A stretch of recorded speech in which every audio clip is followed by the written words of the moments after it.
Is it a problem to be rich? Why are you guys disturbing me? At the far end of a dusty village, where the road stopped pretending to be a road, stood a small house that hunger visited every day. Not as a stranger, but as a neighbor. The roof leaked, the walls breathed dust, the floor was always cold, even in the heat. That was where Papa Adekunle, Mama Sola, and their 2 daughters lived. Papa Adekunle was a bricklayer. Every morning before sunrise, he carried his tools on his shoulder and walked long distances to look for work. By the time he returned in the evening, his hands were cracked, swollen, and sometimes bleeding. Mama Sola sold pepper, onions, and tomatoes in the market. Each morning, she prayed the same prayer. God, let them sell today. Because if they didn't, there would be no food that night. They had 2 daughters, Bisi, the firstborn, quiet, observant, too mature for her age, and Damilola, the lastborn, bright, curious, full of dreams.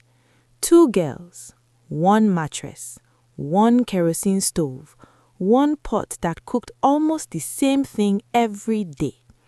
Some nights, they ate once. Other nights, they drank garri and slept early, hoping hunger would forget them. School was a daily struggle. Uniforms faded until blue became gray. Shoes were stitched so many times that the sole finally surrendered. Books were shared and pages were memorized instead of read. But Papa Adekunle always said, education will rescue this family. Bisi believed him. She helped Mama in the market before school, fetched water, cooked, cleaned. Yet she still found time to help Damilola read at night, tracing letters by lantern light. The year hunger won was the year Papa Adekunle fell sick. At first, it was just weakness, then coughing, then days he couldn't stand. Bricklaying stopped, money stopped, hope slowed down. Hospital bills began to pile like bricks he could no longer carry.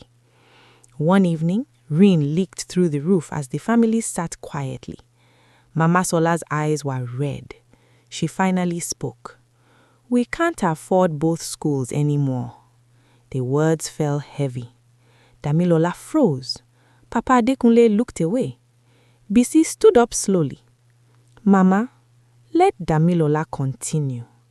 Mama Sola shouted in pain. Papa Adekunle cried openly. That night, 1 daughter buried her dream so the other could live hers. Bisi dropped out of school.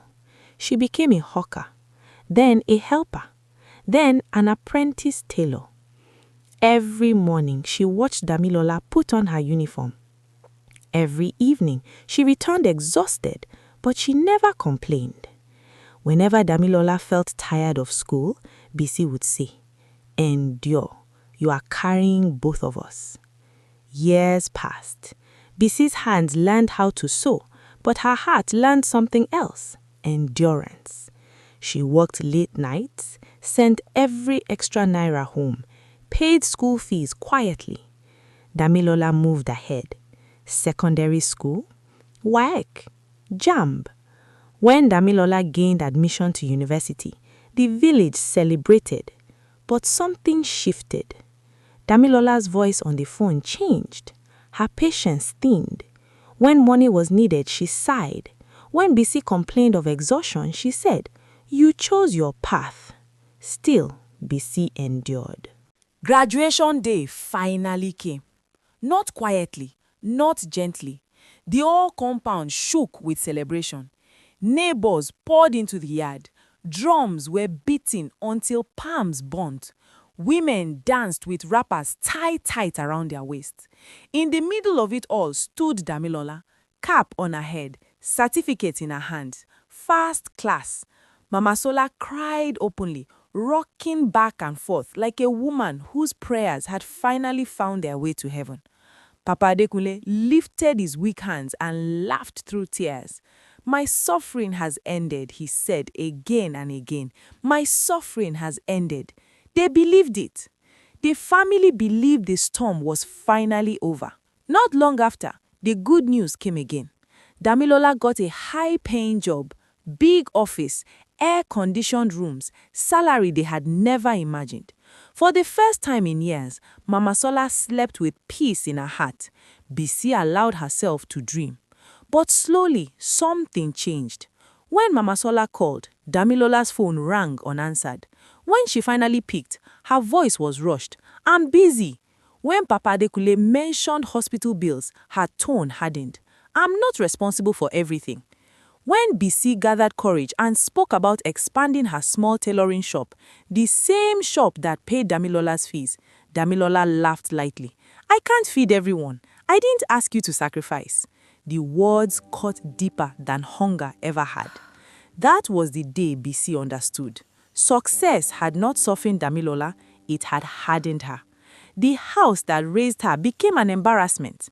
Then came the night when everything broke.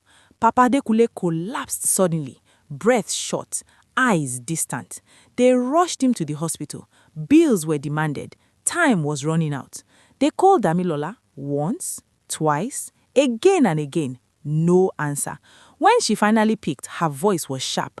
"I'm in a meeting. Don't disturb me." Papa Adekule died that night. No last words, no goodbye. Damilola did not come home. She sent no money. She sent no message.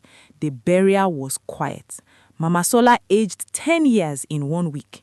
BC buried her father with hands that had once stitched school uniforms. That was the end.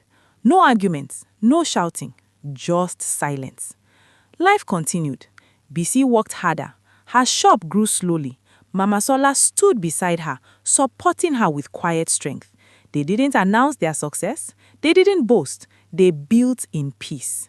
Years later, Damilola returned. The house had changed. Solar lights, new rooms, a quiet strength in the air. She stood at the gate, unsure.